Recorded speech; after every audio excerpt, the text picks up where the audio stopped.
must protect the Sons of Elrond from this attack. Face of Dunedain now!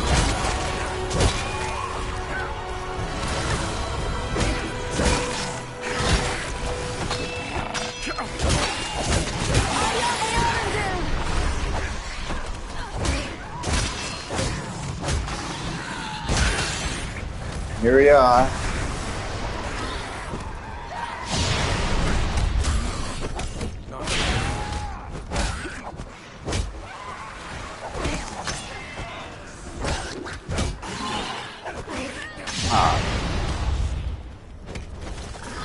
They're bringing reinforcements.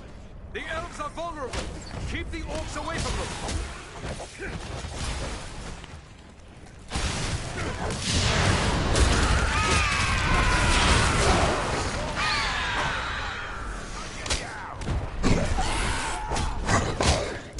Keep these guys away. As far as I remember.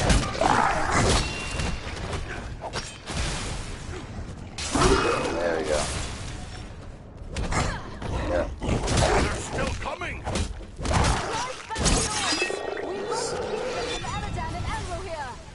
Good job, guys. I gotta watch out for this guy. You face a ranger now.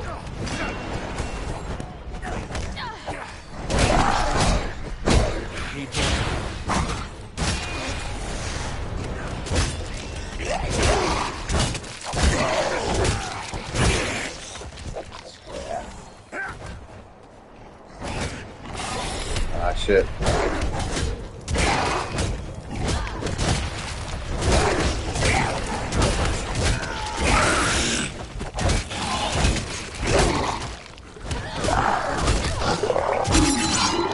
Nice.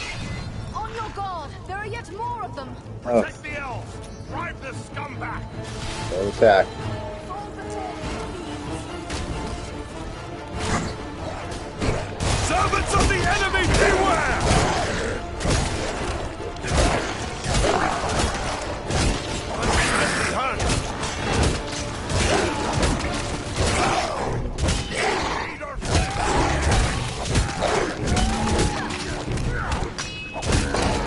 This was really hard the first time I played it. But I kind of know what to expect. It's been 15 years. But I was, at one point, probably one of the top players of this game. Maybe. I played it so much.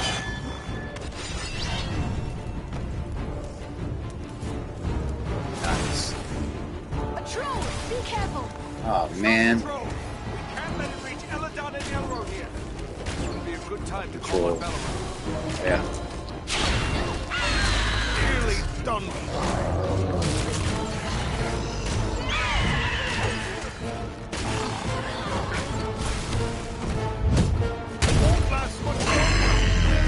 Nice. Got him, man. That was not bad. So I hope it does have Corey still in the extras. And see that button where you call on the eagle? Retreating. I call that the Eucatastrophe button. And I thought it would be very cool if they indeed included it, and they did. And they flew out the Tolkien professor, Corey Olsen, shout out. The ward has been removed. And the Hobbits were there.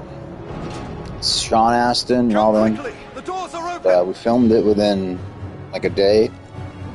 They had a set that looked like we a must prancing separate for a pony. time, my Anyway, friend, shut up. For I cannot follow you within those narrow halls.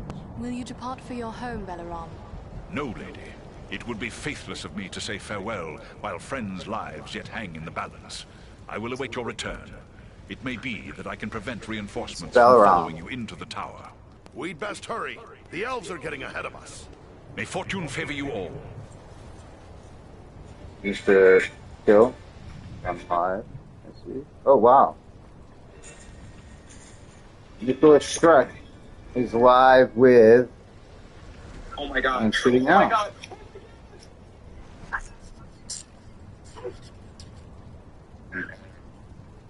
action for all beings, being our intention in Buddhism.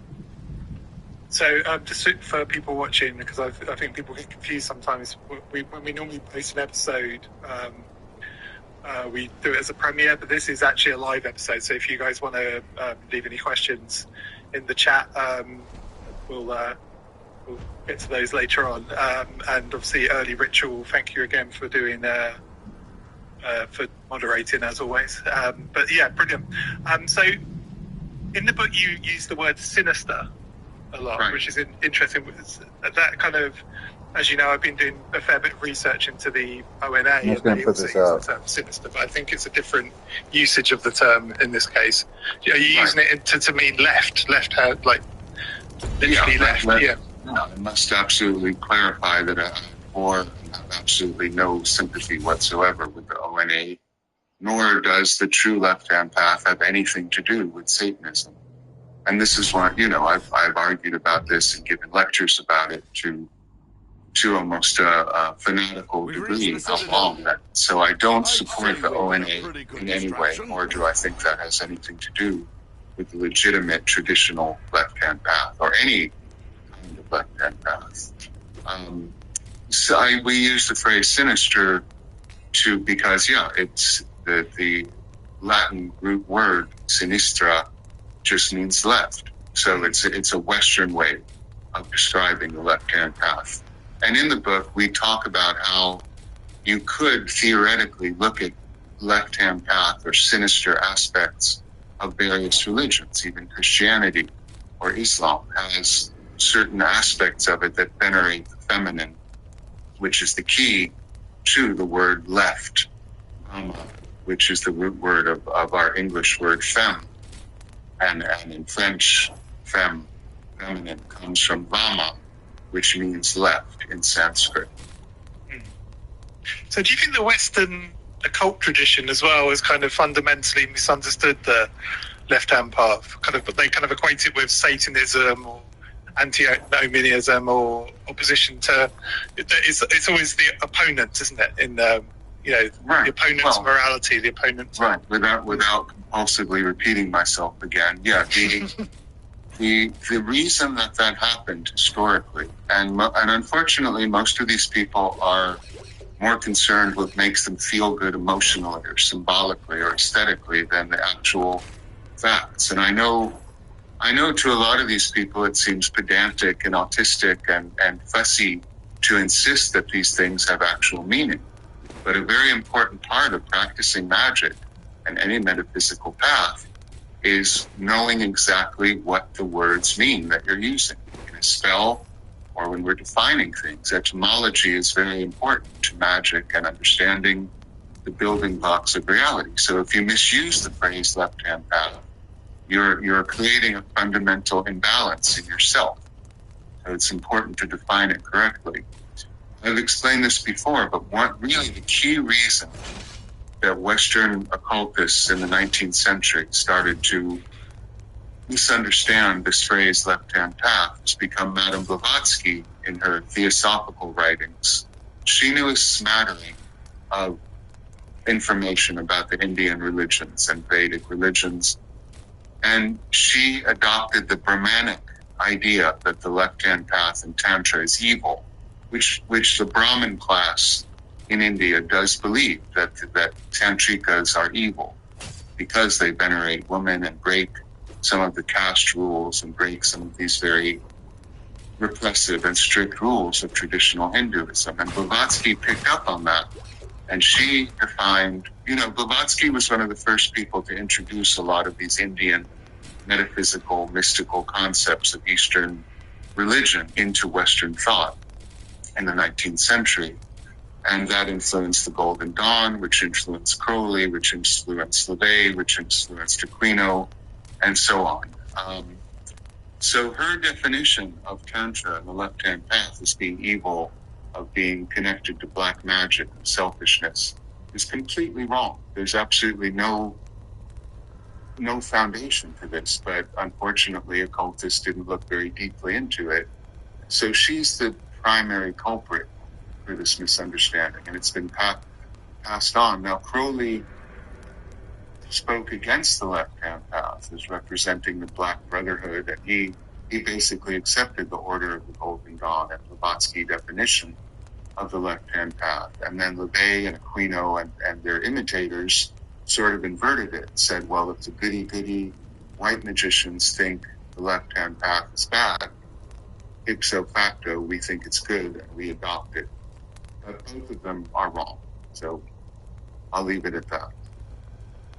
So you make a kind of, in the book, you make a distinction between right-hand path. I think it's, I'm going to, as people that watch the show will know, I butcher words quite regularly. Is it Dakshinchara? Is that right? For the right-hand path? Yeah, and then Vamachara, which is the left-hand path. Do you see these as kind of opposing traditions, or is it kind of sort of different methods? That's another misunderstanding. Also, just as Vama, Sanskrit word, is the root of feminine, of fem, of the word for woman in English. Dexterous comes from the word for the right-hand path in Sanskrit, meaning the right hand, dexterous. So, no, that they are, well, in Tantric Buddhism, one of my gurus taught me that if you, this hand mudra, like that, is bringing the right hand and the left hand together. The male and the female energies come together. And when we do that yogically, we are creating a balance that, if you did it with proper intention, could lead to liberation itself. So the purpose of right hand or left hand path practice is to create this balance between the feminine energy and the masculine energy that are usually out of balance through various yogic and mantric practices.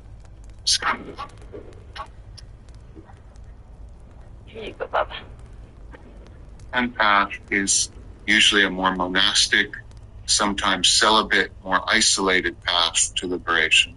The left-hand path embraces the world and takes on worldly phenomenon without retreating into a monastery, and that is why it's considered a faster path. By dealing with the challenges, this is pretty historic, guys. The problems and troubles that we have, not retreating from the world, but embracing it, we can quickly develop the characteristics we require to become initiated. So the left-hand path embraces the world, and the right-hand path, to a certain extent, is more renunciated. It rejects the world. And these are, neither is good or bad. They are appropriate for different temperaments. The Buddha taught 84,000 methods because, according to him, there are 84,000 mental ailments that the antidote for can be found in these teachings. So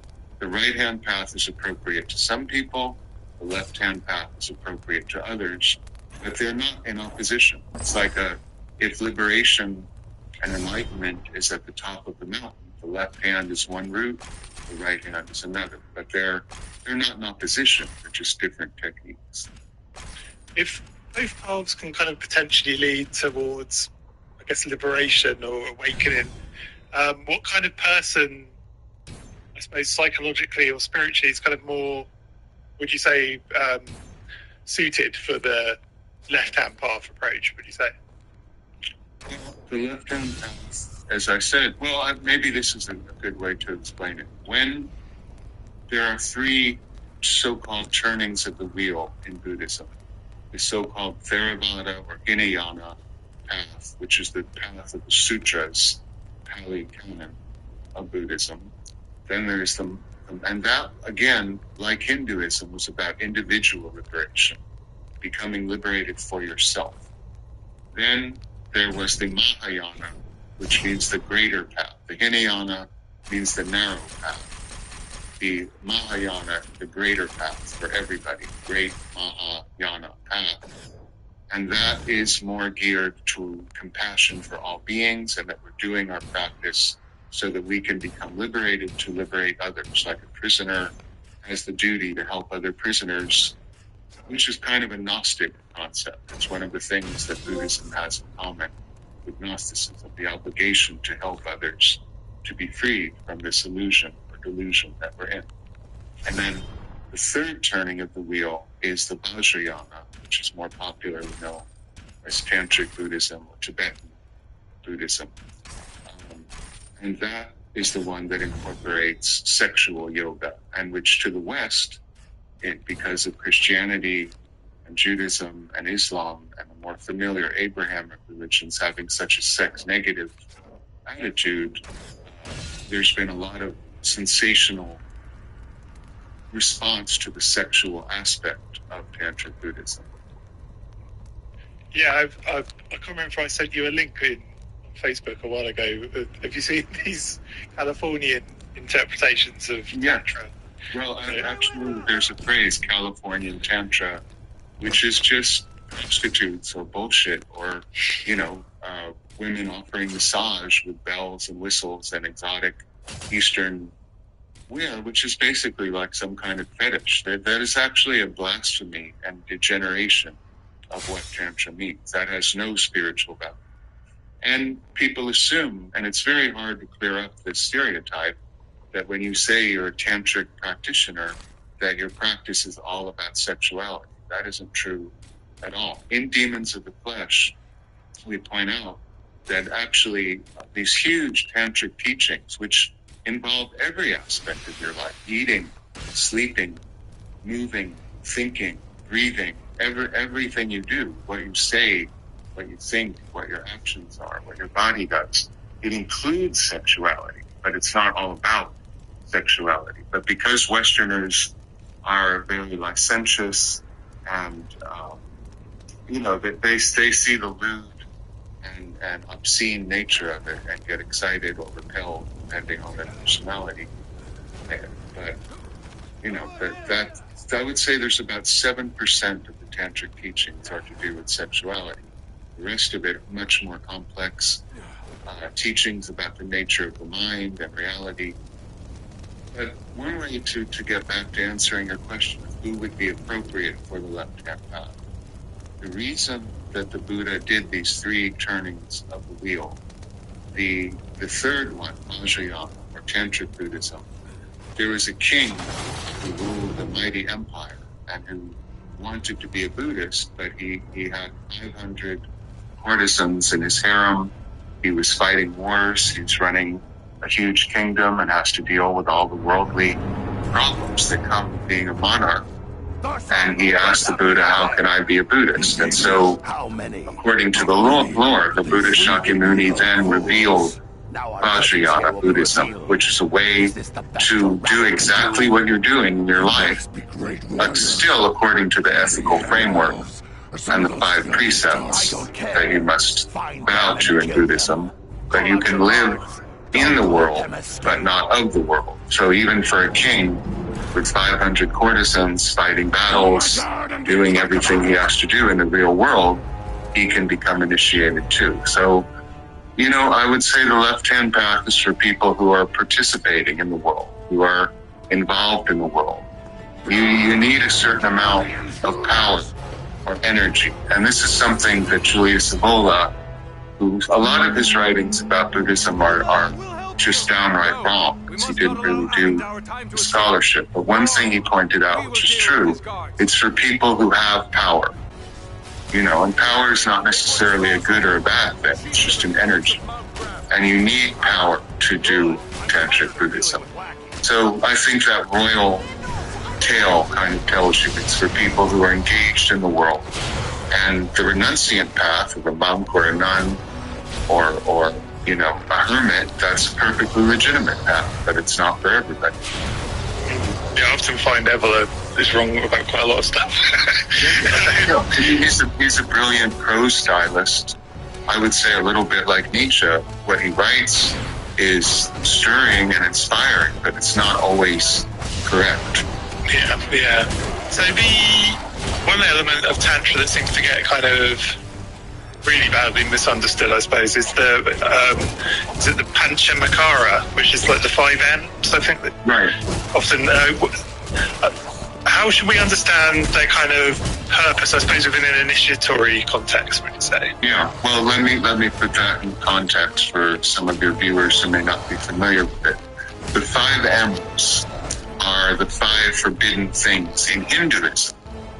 And a tantric practitioner of the Shaktiyite school would deliberately, and this is where this slightly misguided idea of the Western left-hand path, that it's all about transgression and antinomianism. There is an antinomian quality to the tantric left-hand path in this regard, that you deliberately do a ritual with a man and a woman. The woman is seated on the left, which is another reason it's the left-hand path, because it is always venerating the female as the goddess.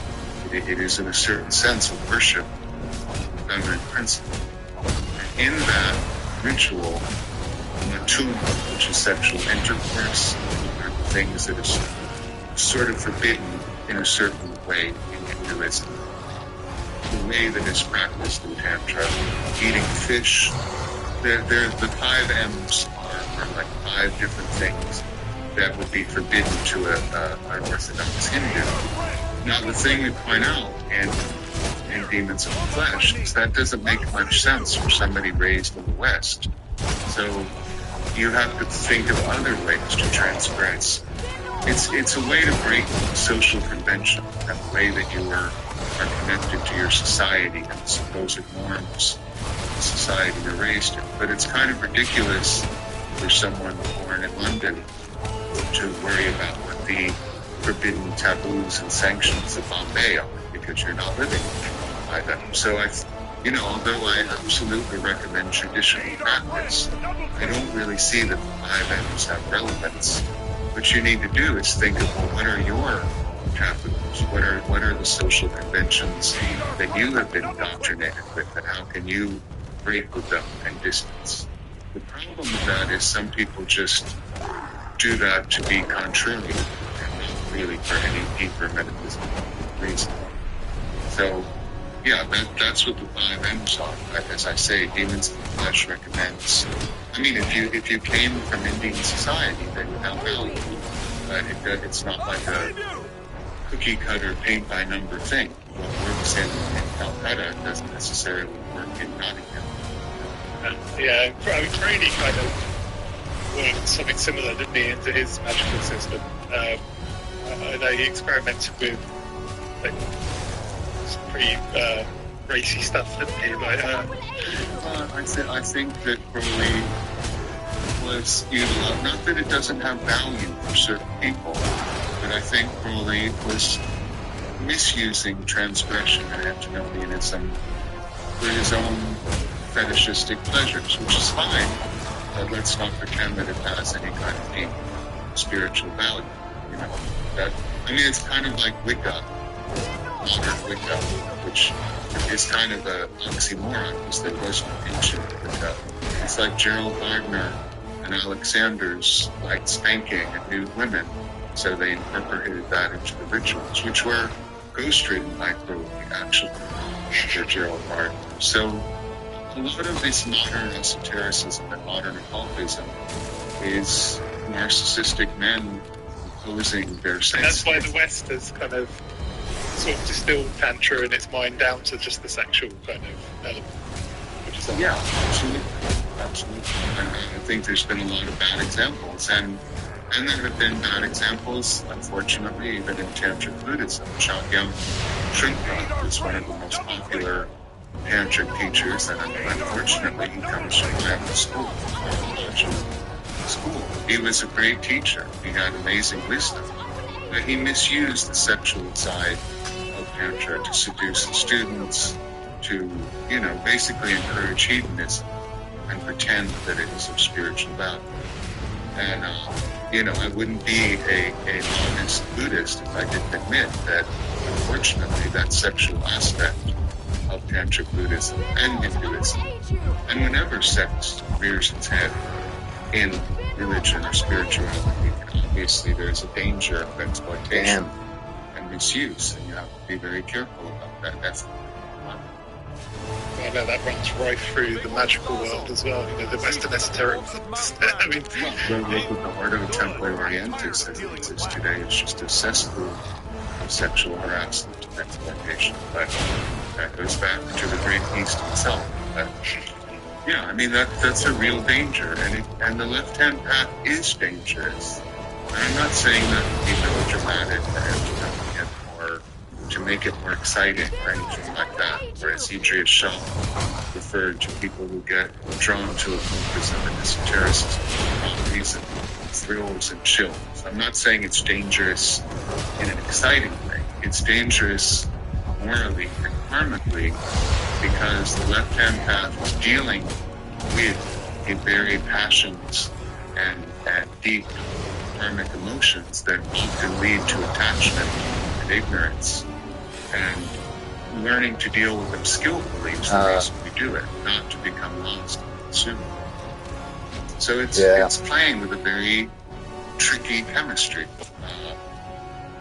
So sexuality ties in, and I think it's important to say this, into romance and love. And one of the problems that I see in the modern world, in the Kali Yuga, is that particularly the younger generations, that's certainly my own, are very much infected by this new kind of internet culture, dating etiquette, and all of this inane, superficial, do-it-yourself ideas about how the genders should relate to each other. I'm sure you can think of examples of that yourself. I think that the relationship between the genders has become very poisoned by the extreme manosphere ideas, which we discussed before, and on the other hand, the new kind of misandrist, man-hating feminism, and all the sort of mutations of that. There isn't, I think, to practice Tantra, to practice even sex magic properly, there needs to be love. And that's almost a radical idea these days. I think people are very suspicious of the vulnerability, trust, and openness that actual love would require. I think people think of love as a sort of pretty perfume that you spray on a utilitarian using. I'm really not to the modern concepts of love and romance and dating. So I think that's a big obstacle to success in Tantra. Also, because Tantra venerates feminine principle, and we've discussed this before too, there's so much blatant misogyny in modern world that it really poisons the atmosphere of fire to venerate feminine property, to see a woman as a literal goddess. So I think this is a new obstacle and challenge to Tantric practice that didn't really exist. This level of hostility between the sexes, of, playing mind games in dating to, what are the tricks to get someone attracted and all of that sort of thing. This intrinsic dishonesty that's recommended. And the Andrew Tate method. Yes, exactly. Yeah, it's really, and even people who don't know who he is, unfortunately, these ideas, the egregore of this, has seeped into a lot of men's thinking, where they almost look at women as some hostile alien species that needs to be conquered, tricked, manipulated, and possessed. And that attitude has no place in Tantra. How important is initiation and kind of lineage, would you say, to genuine Varma Margot? Can there be is there like a self-initiation version of it, or does it have to be? Well, yeah, this is something I feel very strongly about. When I rejected Western occultism, I rejected it because there is no real lineage. Try to pick a character. There are no practices and initiatory methods that have been tested for thousands of years and carefully taught and passed on by masters. Can you have spontaneous mystical experiences? Certainly people do, and they're not to be undervalued, discounted. But I firmly believe traditional lineage is very important, and that's why I became a worshipper of Is that the technology that Why spread your money across multiple prediction markets when you don't have to? Access the 3 major U.S. prediction markets on one platform at Interactive Brokers. Keep your capital in one place. incarnation of all of the Karmapas before him. And the Karmapa then goes back to Buddhists who were taught by the Buddha himself. So I think lineage is completely crucial, and I am very much skeptical about ideas of self-initiation. I think you need a teacher, you need a guru, and I know that the word has become a dirty word. Guru has become synonymous with manipulation or exploitation. But unless you submit to somebody that you accept has more wisdom than you, more knowledge than you, and who has trained, dedicated their life to these practices, I think you put yourself in a very perilous position. Yeah, I mean, I think maybe we've spoken about this before, but I've always favoured kind of in-person initiation over self-initiation, or even over lockdown I heard that certain magical orders were doing their initiations over Zoom. I just thought, oh my god. You can't. You just can't. And actually particularly... What's up, Soviet? I mean, like, I have meditated since I was 13 years old. And then I learned it at Beta meditation, follower of Maharshi. And then I learned Zen meditation. But it wasn't until I sat down with my own teacher trying You gotta arm these guys to the gill. How you doing, Soviet? meditated with me. He actually transferred The big one is Darzo. the mental energy required to meditate properly. That would never have happened unless I was in the same room. Yeah, it's good. So I can't. It's my favorite game ever, I think. But this was the first round. It's really tough, man, because you got to build your characters up. You know. Person who gets to know. I was at a super high level. I used to just fly through this You shit. cannot see your own weak spots. You can't see your own blind spots. This I mean, like guy, if you were learning martial arts, you wouldn't think you could learn it yourself, Really? or neurosurgery. really first. tough. But people have the wrong idea that with spiritual things, You really gotta be careful because leave errors and really get stuck in a dead end. So I know this is controversial because people are extremely anti-authoritarian, and a lot of people have paranoia these about assholes. any These kind guys of are tough. authority figure telling them what to do. this is the main guy. Honestly, If you don't yes, stop him, you need a teacher to become properly initiated. Yeah. So, when Western occultists adapt ideas or practices from Tantra, where do you think the line lies between kind of legitimate adaptation and, I guess, like fundamental misunderstanding? very hard. Well, I firmly believe If that they if get you're hit going- once, forget I it. mean, okay, having sex for spiritual reasons, anybody is allowed to experiment with that and do that, but it's not going to lead Damn, to liberation.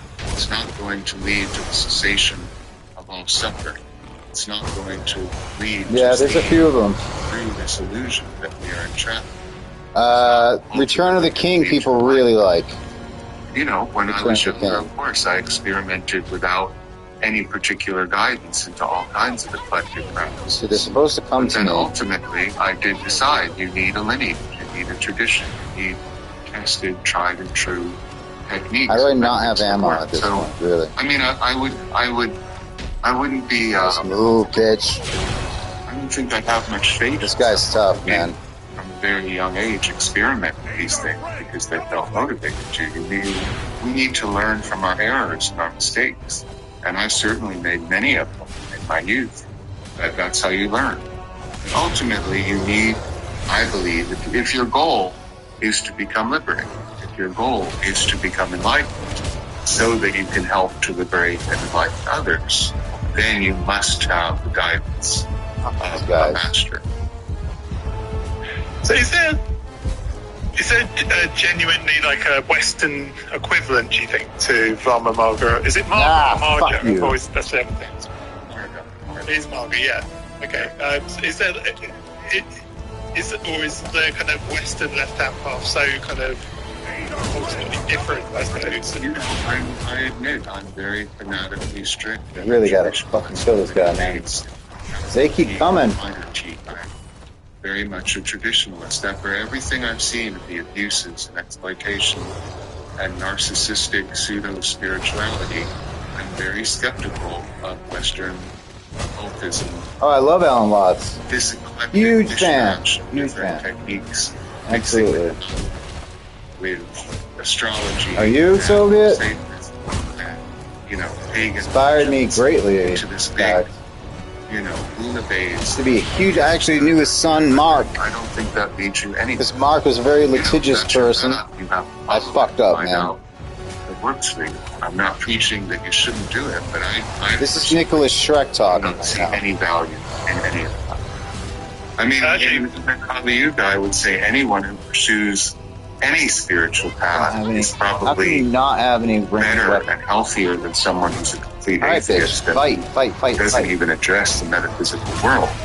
But that's because our standards are so low. I truly believe that you must be connected to some sort of traditional lineage that can be proven for there to be any real result. Tom in the Yeah, he chat is awesome. makes quite a good point where he says finding a teacher is another thing. I read all his Folks books, out there are lacking a teacher. even the rare ones. I have a What options first do they have? pressing They can't, and you know, basically edition of his first book, teacher. Behold the Spirit, which is, I It think, takes work. one of his you know? best It's books. not easy. Initiation is not easy. And if you look at the This guy lives really's of gotta be great taken down. masters, So, Tantra Thazog, Buddhism, whatever. Dharma, even the Buddha's struggle himself, who began in one school Guys of just won't meditation stop. and then through trial and error. See, they won't stop coming. He became enlightened. It's So a you struggle. actually beat this asshole. It's not easy. It means you need to have the Really, willpower so you gotta have to go both. out there in the world, and you have to live in the real world. You can't do it behind the comfort of your computer screen, looking at stuff on the internet. need That's coins, not really. initiation. You need to encounter an actual teacher. And the other thing is, in the left-hand path, the idea that the feminine itself, and I've said this before, that my motto, my magical motto, is the ewiger Weiblichkeit zieht uns hinauf. The feminine leads us on. The eternal feminine leads us onwards, which is from Goethe's Faust. Our encounters with the feminine can be metaphysical teachers to us. All, you know, incidents in our everyday life. Life is a metaphor. And if we understand it symbolically, absolutely everything that we do and encounter can be a spiritual lesson. And the more we meditate and the more we start to see the nature, the dreamlike nature of reality, we can Alright, Zomboid, I heard, yeah, it's pretty cool, huh? that happened to us. I mean, Yeah, it's only $20, it would take too long. and I have a little bit to do with the game. Clearly, Very- my life Excuse me. metaphor. Very tangentially, but still, I have it. To the point Kinda that cool. it seems like cinematic or fictional. Fuck this guy, somebody's man. writing a script. But if you didn't Thazog. meditate, you don't clear your mind and investigate your mind, you wouldn't get these symbols and messages from your mind. No, he died. Before he goes? Yes. Yes, it's hard to find a teacher, and it was hard for me to find a teacher for a long time. But you need to invest in hard work and discipline, and you need to get out there into the real world. And you're Hold on a second, Soviet. trying to create. But if you just sit in your room looking at YouTube, that's not going to lead you to change. True. It may give you a Oh, we almost got him. We almost got him. then you've got to get out there and do the hard work. And it doesn't mean you have to go climb a mountain. It could be around the corner from your house. It could be anywhere. Wisdom can be anywhere. But, yeah, it's not easy. People have become very lazy in the internet digital age. You can't just press a button, download an app, get like that preparation. You have to go out there and do it. So I was kind of struck a moment ago when you were talking about kind of authentic or a sort of critique of modern Western spirituality. It kind of reminded me a little bit of Gudon and his kind of, I know he was sort of striking out against modernity, but particularly around kind of initiation and authentic tradition. Where do you think Gudon got it right? Would you say? Yes, that's why earlier when I said I'm a traditionalist, but not the I find Gudon very profound and extremely useful for any initiator. And I think his rejection of modernity was also a rejection of this whole do-it-yourself individualism. I'll figure it out on my own. He too rejected, in his time, he rejected lots of literature he was aware of, and said you've got to be involved in traditional lineage. In his case, he got involved with Sufism, which I looked into too, in great depth, and studied it, followed the sheep, and really started to do the Sufi practice. Well, we're almost there, boys. His genuine lineage wisdom. I ultimately rejected it because I can't really be involved in any Abrahamic religion because I reject basic tenets of it. But Sufism too has a direct lineage. We're so close. And being a French philosopher to moving to Egypt and becoming a very devoted Sufi. Yeah, so I would recommend. You're almost done, bitch. Writing on Oh my god. I agree with all of them, but I think You really just need healthy and sober guide to what real initiation is, as opposed to a phrase that I. Oh shit! Do that with fucking. Which is the dead end of false. We're so close. Self. Come on, guys. Over here. Usually they listen. Sensation. Appeals to your emotions and really doesn't, as theatrical histrionic, doesn't really move to liberation. Tom's just asked another interesting question. What does Nick think Yes. really got the age? Fuck this guy. Yourself to that practice. Did it. Simply to make contact, open 1 chakra, minute, etc. Sylvia, Then you I have the can't teacher. bring up your comments. What's Nick's opinion on the Holy Guardian Angel? So this is Nick Shrek. He did. I saw it was live. I didn't want to miss it and play the game at the same time. To the secret chiefs of the Golden Dawn and ascended masters of Theosophy. He knows his stuff though, pretty good. Yes, I say this with caution. Absolutely, spiritual beings can. And Anyway, I missed your comment, Sylvia. My bad. they have contacted me and taught me things. Absolutely, but I would be very. Oh, yeah, it's my favorite game. And this I thought was impossible. This just little part here, I thought it was impossible. A human. I almost quit. To make sure you're not going off the rails. So I almost quit the whole game just because of how bad, hard this was. On some nebulous metaphysical being to be your sole guide. And while I say that, I'm not denying the validity of it. Let's go. Also, Tantric Buddhism doesn't really believe that there is a higher self. That again is a theosophical concept that Crowley and the Golden Dawn adopted. The idea that there's a lower self and a higher self, I don't really believe it. So I think unfortunately the Holy Guardian Angel can be Got an old school grind. Yeah, it is that. Because I was so high level, man. I really was. Contact spirits. You should have fled Middle Earth with the rest of your cowardly kin while you still had the chance. And just as there are the human. These are the sons of Elrond. So they're half elven. They really exist in the books. I will see your precious The twins Elohir and Elrond. father hauled before me in chains. Yeah. You Yeah, will do and I- nothing. Your plots end here. My work is only just beginning.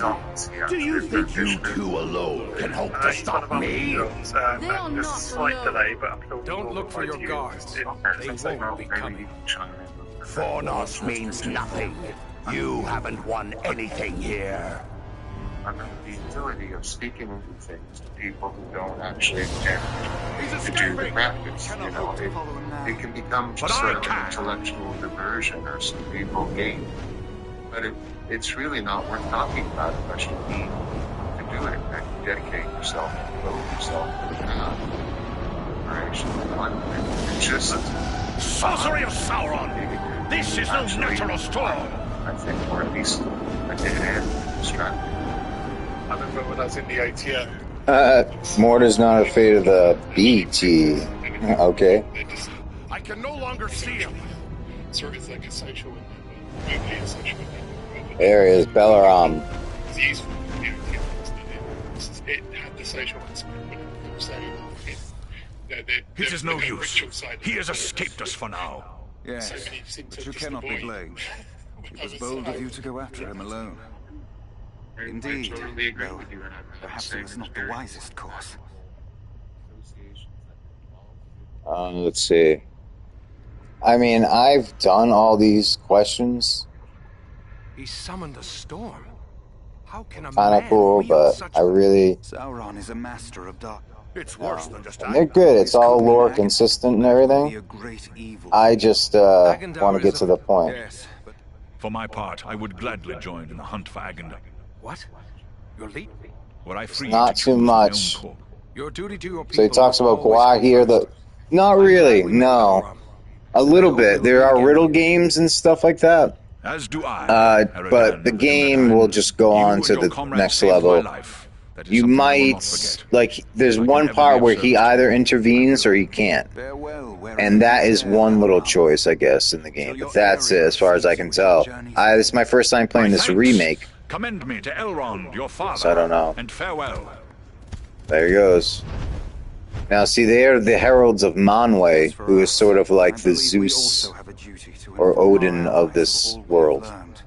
The king of the pantheon. You three should return to the ranger camp at Sarn Ford. Yeah, mostly for lore dialogue, or mostly if you're not familiar with Lord of the Rings or The Hobbit or any of that, or the Silmarillion. It really can get you up to spell. See, he's talking about Halbrand, who's another ranger, and they're talking about the issues. This isn't in the Lord of the Rings, by the way. This is 2 sentences. And I don't want to really investigate and all. Like Amaldris. See, I already know what that is. Amaldris is Rivendell. It's just the other name for Rivendell. What of the enemy here? Well, they're here. Very well, whatever. Aragorn, I know. We will keep that in mind. All right, let's go. All right, so now we go to the Sand Ford. We can hop around. This is the map. It's a decent map of Middle-earth. It gets bigger as time goes on.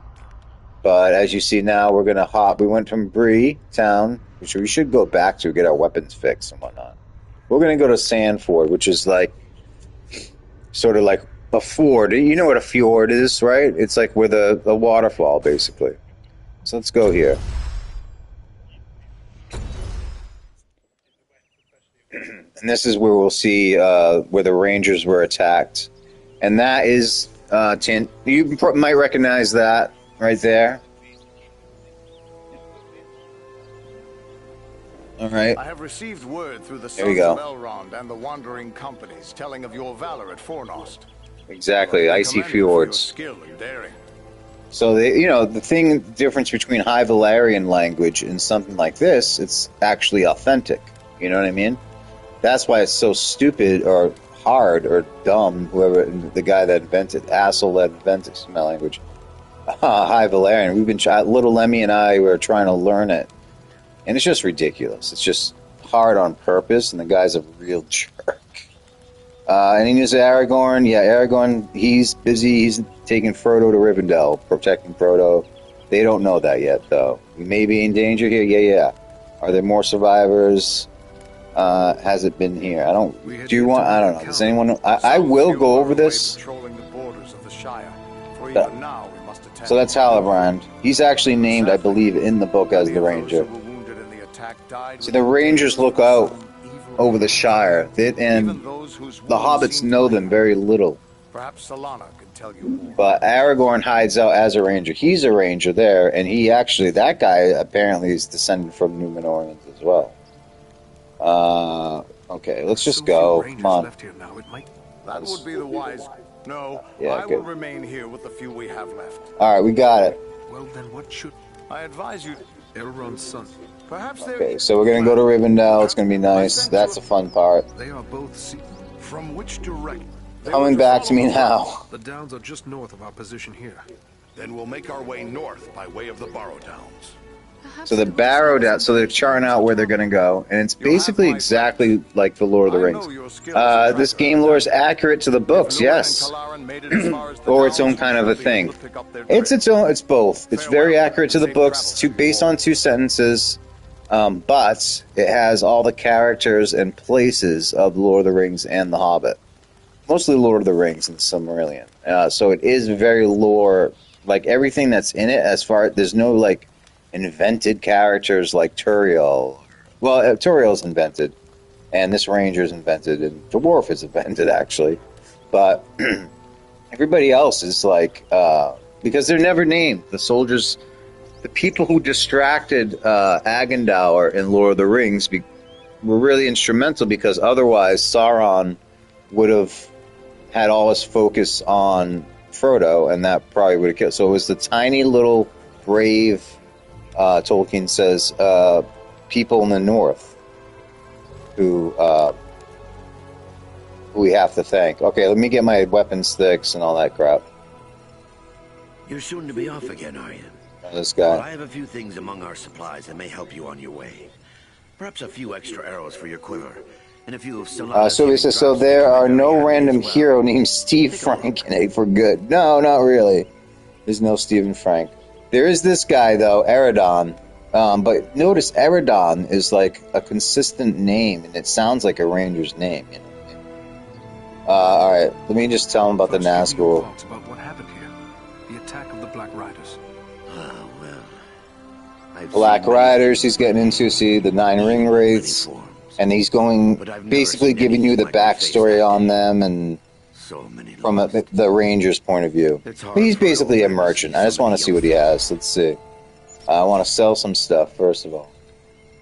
And the best thing, I know the best weapons in this game, so for now I'm just going to get rid of like pretty much anything that's not that great. So, got some good ones. I can't even don them yet. Part of this Grey Haven set. Oh, look at this, Warwise. I know there's some special ones, but the ones I was all decked out in was called, it was called the, hold on. It was called the Second Age outfit, and I had Second Age everything. It was amazing. Did you deliberately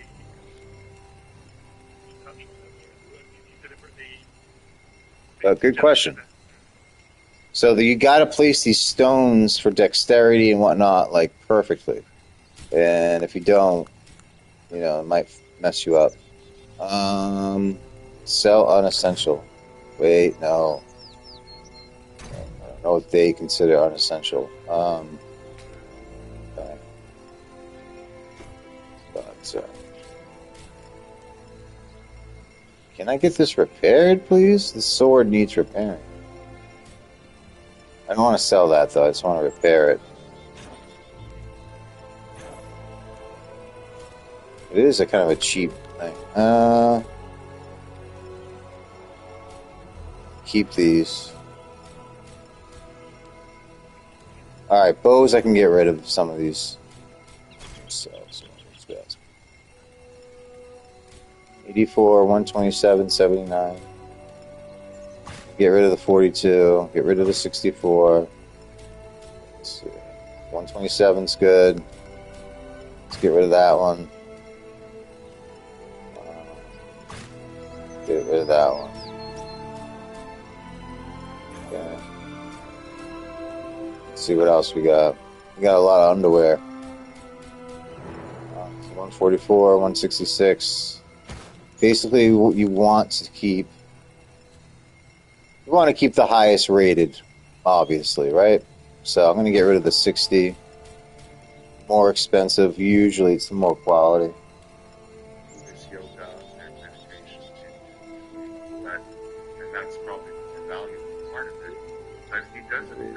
I was getting text from my dog walker.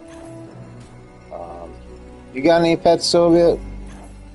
How's everything going with you, by the way? I haven't seen you around in a while at MKE's stream. Let's see what he has for sale. All right, that's good right there. Look at that. What do you get? What's the stats on this one? Oh, it's for the dwarf. It's dwarven. Okay, so you get stamina. Requires level 8 stamina. Got that. I can buy that. The thing that's important, though, the most important thing you can get is... It's going to give you a tutorial, I guess. Obviously, your sword and your longbow. Those are the two things you really got to save up for. And nothing, don't get the shield. I'm not, you know... There is a thing where you can block, but... You want to get a two-handed sword, and you want to be a powerful, powerful mother effer, if you understand my meaning. This Dunedain longsword is awesome. It's got 748. It's got a slot for an elfstone. Let's see. But I like the two-handed. You want a two-handed sword like this. Holy moly. Chieftain's War Sword. Let me get the more info on it. You got damage, Ranger and Champion, yep, requires level 6, got it. Okay. That's a possibility. Let's look at Broadsword. Wow, that's a nice shield. You get 20 plus power. You got to pay attention to those little 20 plus power, 20 plus will. You know, there's a lot of items that you'll come into contact. Some of them are rings that will increase your things just a little bit so that you're absolutely unstoppable. It's insane. You can craft with the elf, I believe, and eventually you can with when you go visit the dwarves and stuff. But yeah, a little bit, but not like you would in like say Metal, even like Resident Evil. Not really even like that. Should I get the Chieftain's War Sword? What should I get? Let's see. 740 durability. No, what you want to get is one with an elf, like a slot for a gem. See that? Oathkeeper's Staff. That's for the woman. Dunedain Longsword. That might be good. Damage. Why does it say damage down that much?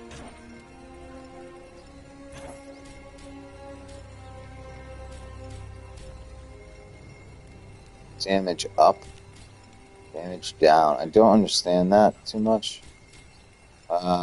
Chieftain's War Sword. God, it's going to be one of these, isn't it? But let me look at the bows before we go. These are important. Most expensive one, 478, and it has a slot for an arrow. And it's a short bow. Dunedain Great Bow. Gonna get that. There we go. I think I'm fine with my let's see. Left-hand ring. Ranger's Band. Fires 2 dex 14 will. Let me go back, okay. Did I get anything? I hope so. Let me see. Strength, dexterity, and let's put some, confirm it. Alright, we have a couple skill points. Press L2, and yeah, that's a good one. Alright, now I'm going to switch R1 over, and we got my man, the dwarf. He's got 3 points to spend. He's got a lot of... Got to walk the dogs fast. Sounds good, man. So you do have a dog. You have dogs, plural. Take care of the puppies, man. I usually do, but right now, today, I have to work on some stuff, like important stuff like this. But thanks for stopping by, Sylvia. You're the man. I really like talking to you. Did you see Felicia Gillespie asked me on it, or I try to get this guy, Stealth Chaos, tried to get me and Felicia hooked up, and we might. So, I might. I would. She's hot. I think she's hot. Maybe that's just me. It's not just me. She is. Did you see that, Soviet? No, did you hear about it? No, probably not. No one cares, right? But it is funny, isn't it? It was this morning, I woke up and they were still streaming from I think 10 a.m. or 10 p.m. the night before. Because I talked to stuff. He wanted me to come on. And then he's like, "Bro, Tolkien, would you come on, mate? Come on in. Like, Felicia, do you know Tolkien?" Like, he really, very nicely was like, I think you like him. And I'm like, but when Steph was like, "Do you know Tolkien?" She goes, "Yes." And she does. She does know me a little bit. She would fit in with the North Korean correction officer. Sova, you crack me the freak up sometimes. You got some bangers, dude. You really do.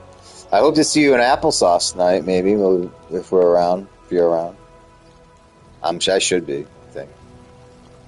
All right, let's look at the lady up here. Huh? She's actually the most powerful character. I remember talking to my ex-girlfriend at the time, or my girlfriend at the time. Harm knows. Oh, listen, man, if, like, that's the one thing holding me back from, like, actually... Well, there's a couple things. I have a girlfriend, too, but... holding me back from, like, pursuing her, really. Like, I would have hopped on, and... If it wasn't 4 in the morning, by the way. But I would have said hi. And Jessie Angel was there, and she was just like... No, I don't know if he's handsome. I don't know. But she thinks freaking Rudy Baga's... She's never seen his face, but assumes he's sexy. He's got a sexy voice. No, I loved... Jessie was really nice and everything, right? Kind of.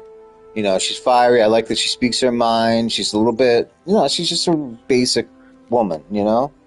But, be back in a bit. Dog has... Hurry up. Eyes. Missed... I'll try. Yeah, oh yeah, dude. Don't even worry about it.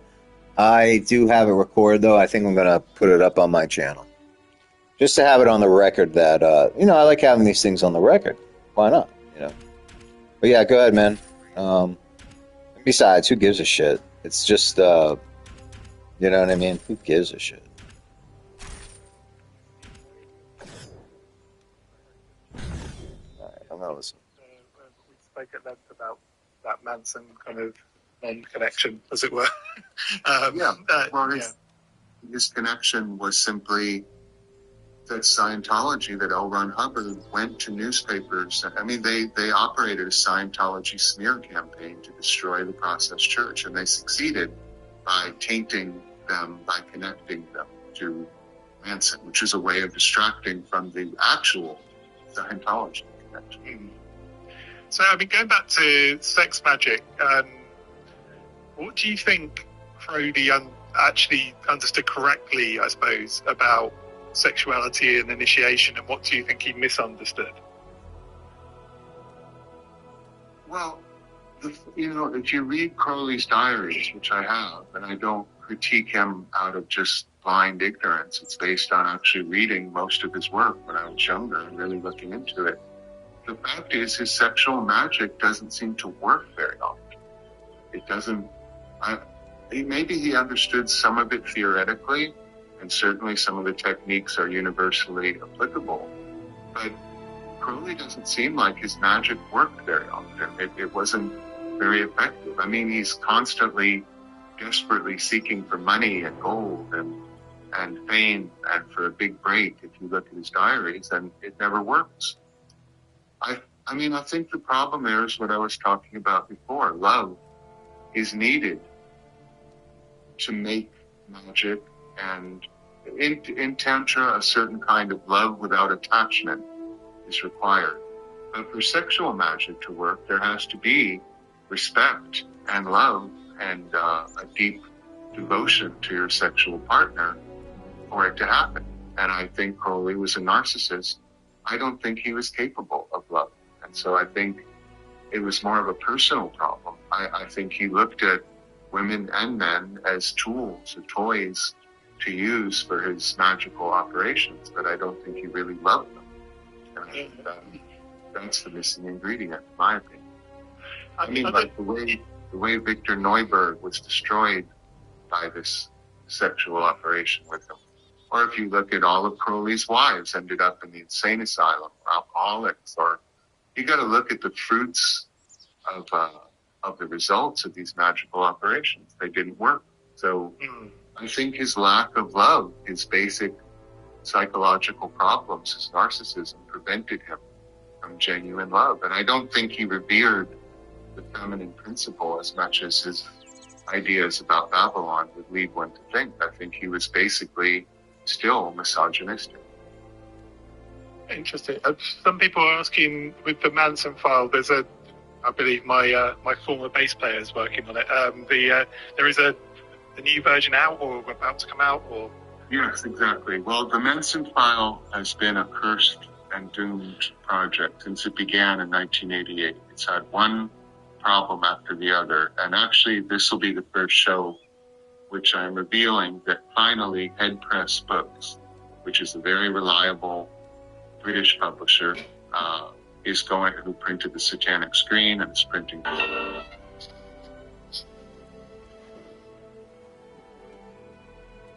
new final ultimate new cover for it.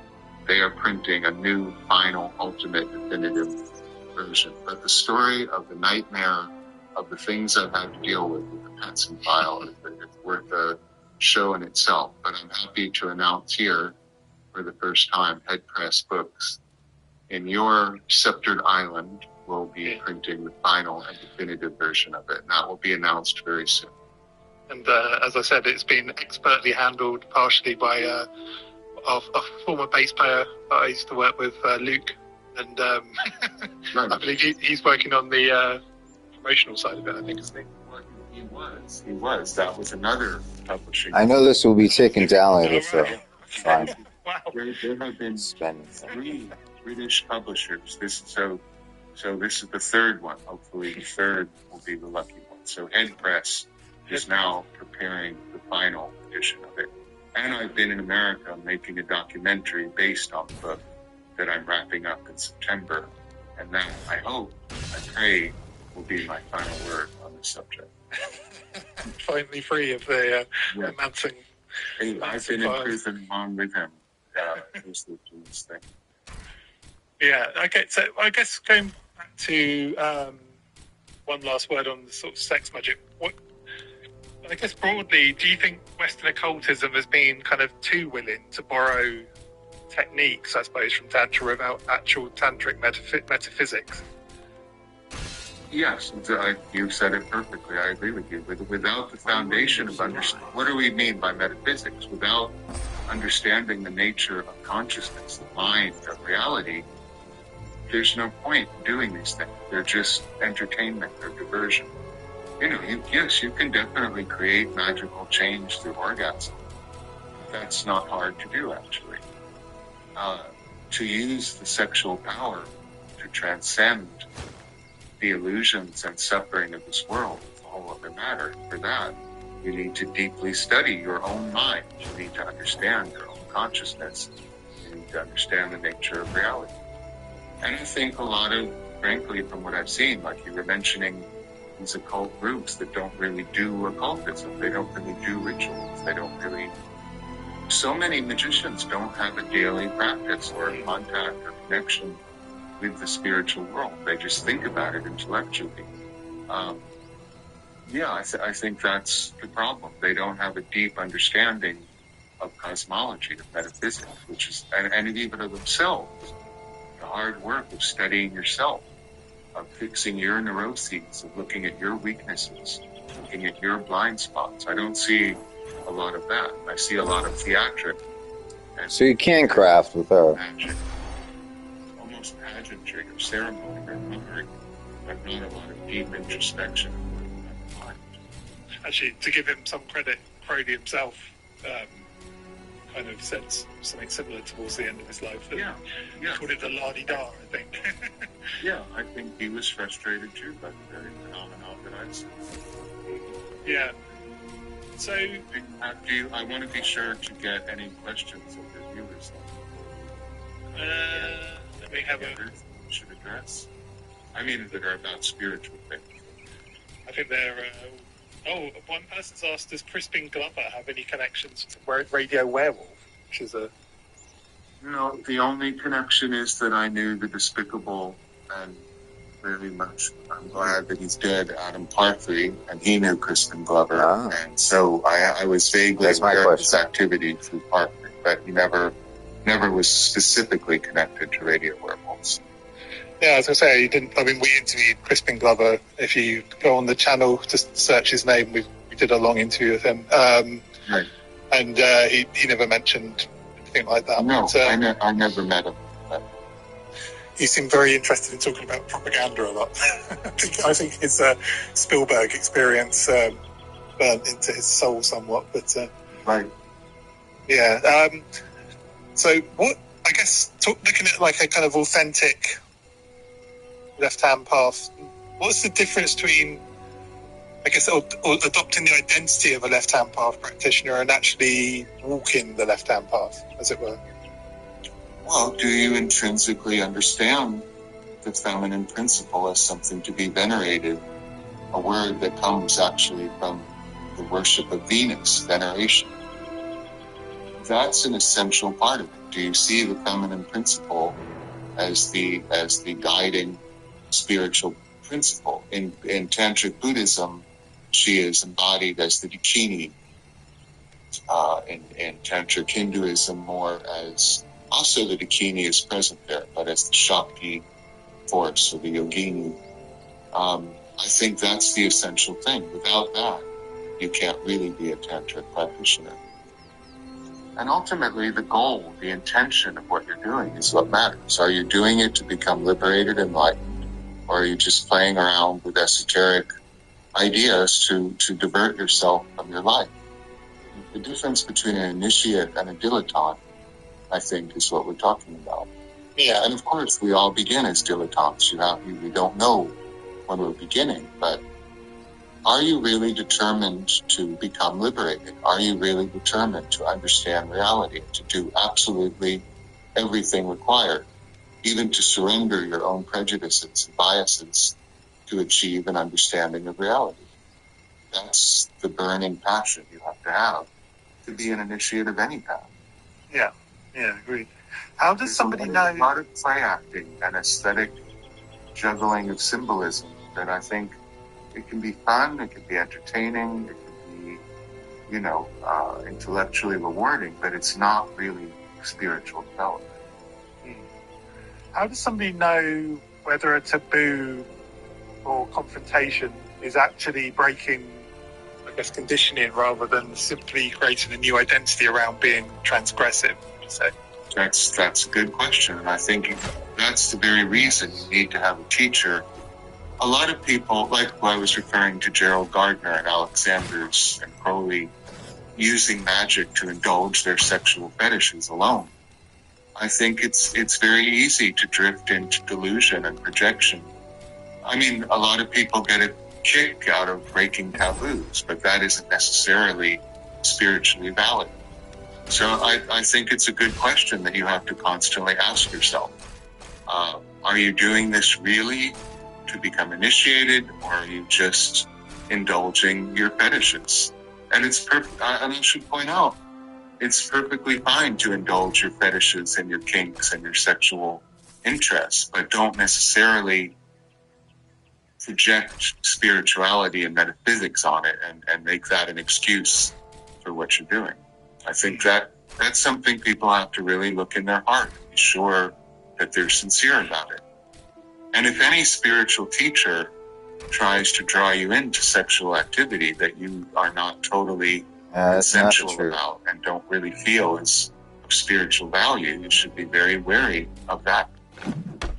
Apparently, there are a lot of predators out there who use the ideas of Tantra and sexual magic to trick people into just indulging their lust, and that's the complete opposite of what it should be. Apparently, I'm shouting into the microphone, so according to one listener, I don't know. Does it sound overly loud? Seem like you're shouting to me. I don't know. It's a subjective opinion, but. Is there a danger that the modern left-hand path becomes another form of spiritual consumerism, would you say? Like collecting forbidden practices, symbols, that sort of thing? It's not only a danger, I would say it's a fact. It's already happened. It's become, especially in the age of the internet, people feel like they need some avatar identity. Everyone needs to say, I am this, I am that. and people jump onto an identity, and I think Oh, this is new.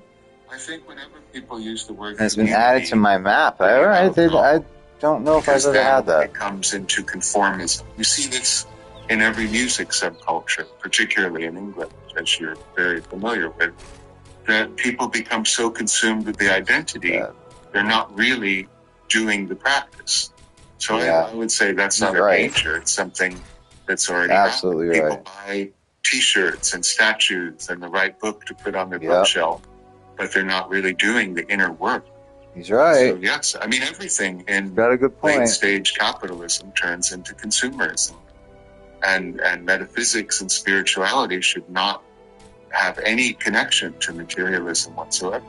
So yeah, it's a real problem of turning magic and ultimate wisdom into a consumer product. I think we have to be very wary of that.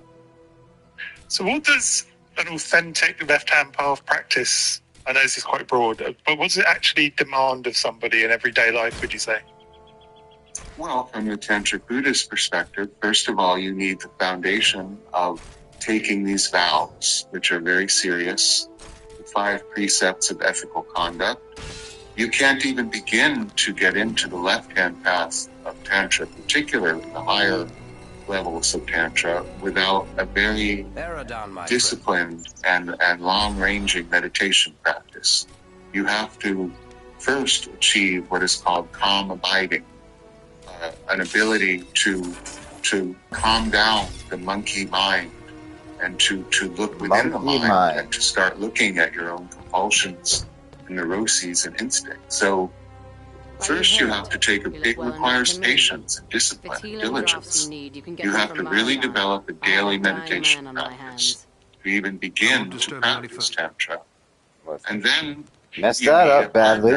Who is equally adept at meditation. Sorry. Because Tantra, the sexual part of it, not the entire practice of Buddhism. Basically, it's more like meditating with someone in a state of intercourse than, normal sexual intercourse. Its main purpose, it requires desire and sexual excitement as the catalyst and trigger for making it happen. But it's sublimating and transcending the tremendous power of sexuality to spiritual ends.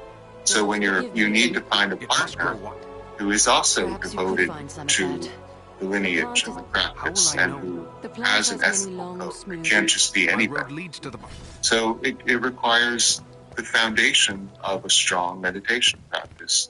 And study. You need to study the Tantric teachings, and they're hard to understand. You need to take your time, and you need the guidance of a teacher to help you navigate this very complex tapestry of teachings. So you've kind of written about the kind of, I guess, difference between accumulating information and undergoing initiation. But in a world where virtually every formerly secret teaching is available online, what is missing that prevents information from becoming initiation, I suppose, if that makes sense?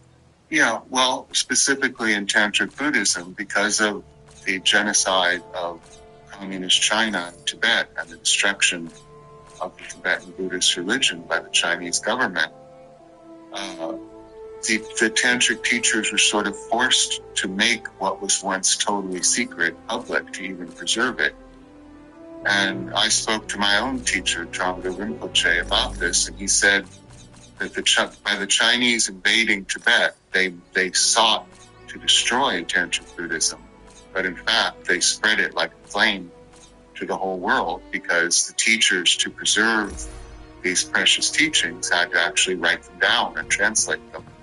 So, yes, this is a problem in the Kali Yuga, a lot of secret teachings that are probably too much for most people, and probably most people are not emotionally mature enough. I can see I'm getting a lot faster, which is kind of cool. These teachings. This is the danger of the Kali Yuga, that spiritual ideas can be deeply misused and misunderstood. Challenge. I don't want to that is look at the map for a second. There are definitely aspects of Tantra that are called secret yoga. These are tough. These are the challenge missions, Osgiliath and Lorien. The Guru and they're tough. An attempt to try to keep them secret. And And we not will. secret because they're dangerous or evil Definitely. or some kind I've of never seen this. This might be a new in part of the game right ordinary there. sense of the word agenda involved with them. It's because if they're not properly understood, they There can we lead go. to See, that's how you run. damage. Would you say Buddhism's There we changed go. your kind of understanding of what you call like the sinister tradition, or do you see it as like an extension?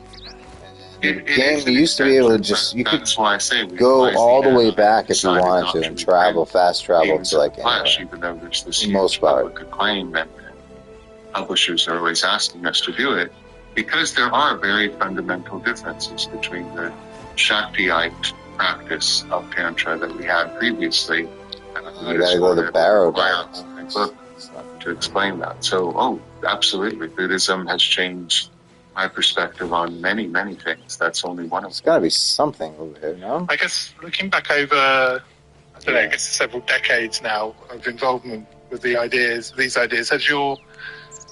you say your understanding of the left-hand path has fundamentally changed, or would you say it's kind of remained? Oh yeah, it's deepened. It's much deeper. And I use the phrase because it's become a popular phrase, but I think frankly it is so misunderstood. We live in a world where almost everything is the opposite of what it is represented to be in popular imagination.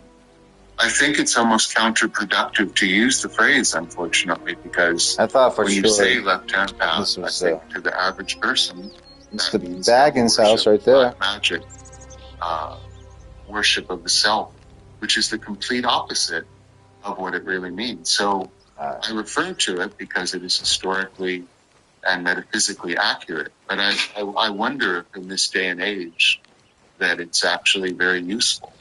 I think it's better to say tantric so you really understand what it means. So if you would like to strip away, I guess this can be our kind of closing question. We do have a few more from the listeners as well, but if you had to strip away all the kind of imagery, like Satanism, Tantra, occultism, transgression, and even left and right. Alright, let's go to the Barrow Downs, guys. Principle underneath the left-hand path, would you say? This is a very interesting part. We don't have often skipped over. It's like kind of like Tolkien doing horror in a ghost story.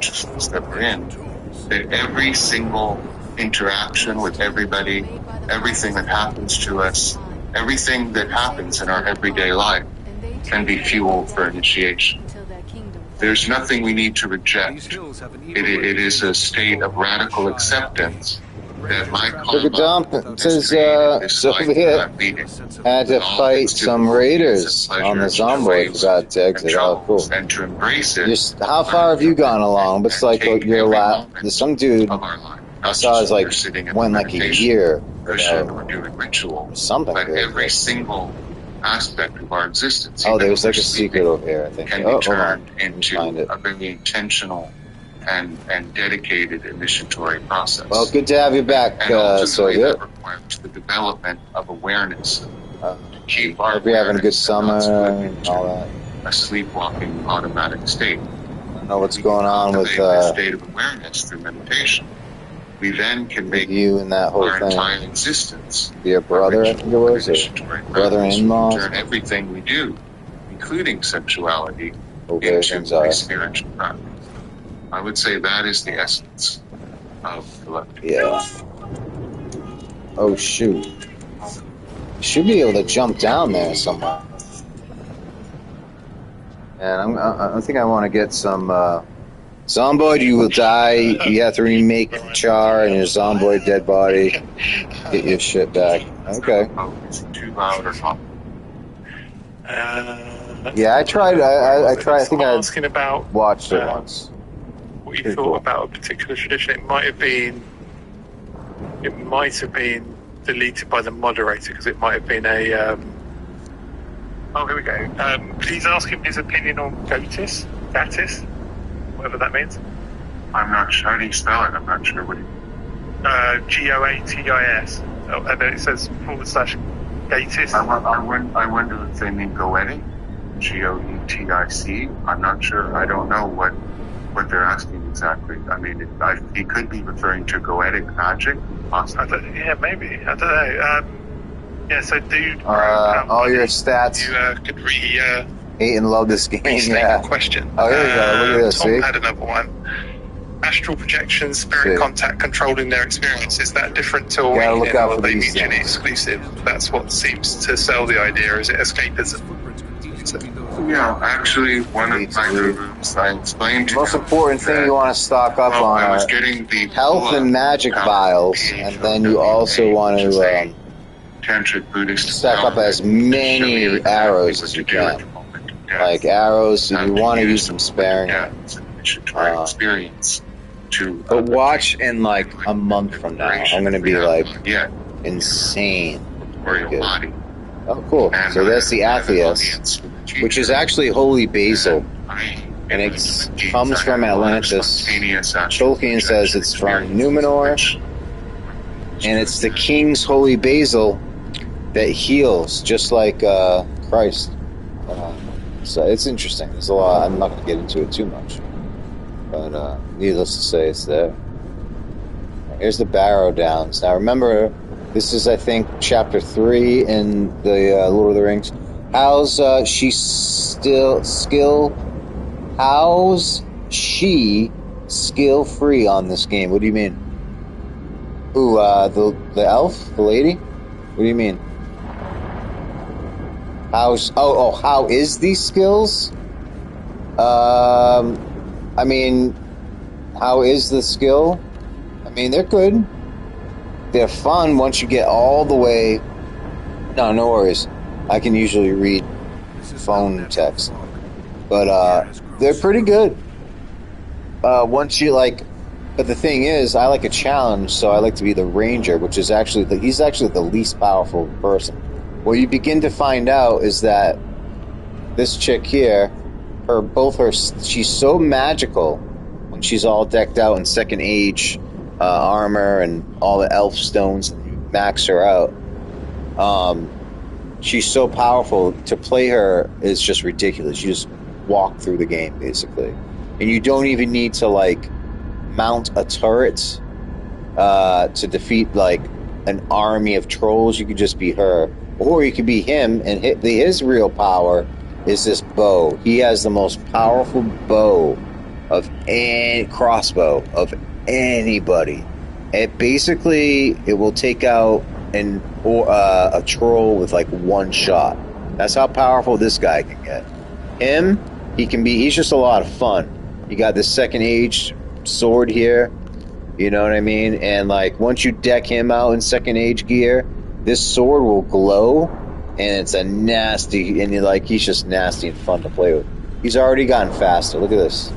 And I've realized there's a fast button. I'm still getting used to like the controls, so I just wanted to play and grind out, get up my stats a little bit. I haven't played this in 15 years. Dragon Age Origins, says Soviet, had crazy mage class. I had made mage that could not die with buffs. Oh, cool. Yeah, and for some reason too, Soviet, I had this game. It was on Xbox. Okay, I had this and loved it. Played it. I somehow came across a glitch where I went online and somebody had access to like my entire inventory, and you could give people, your friends, stuff, but they hacked it, essentially. So, but for some reason, I don't know if it was like the game creators or whatever, they glitched it, so it would have been impossible.